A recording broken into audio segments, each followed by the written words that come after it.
আজকে কিন্তু আমি পিটুনিয়ার বীজ থেকে চারা রেডি করব। চলো তো দেখা যাক আমি সেটা পারি কিনা। এই যে দেখতে পাচ্ছ, আগের বছর কিন্তু পার্পল কালারের কিছু পিটুনিয়ার বীজ আমি রেখে দিয়েছিলাম। এই যে এরকম একটা এয়ারটাইট ব্যাগ যে দেখতে পাচ্ছ সেটার মধ্যে, তার মধ্যে কিন্তু কিছুটা হলুদ দিয়ে রেখেছিলাম, যাতে কোনো রকম কোনো ইনফেকশন এই বীজগুলোতে না হয়, মানে কোনোভাবেই যেন বীজগুলোর ক্ষতি না হয়।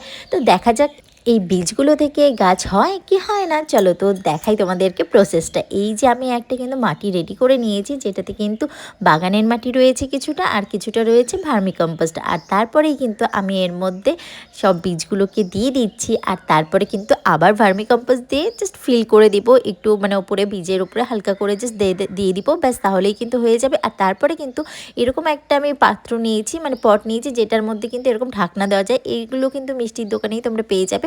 আর এটা কিন্তু যদি ঢাকনা দিয়ে দাও তোমরা, তাহলে কিন্তু গাছের গ্রো তাড়াতাড়ি হয়। দেখা যাক এখন কি হয়।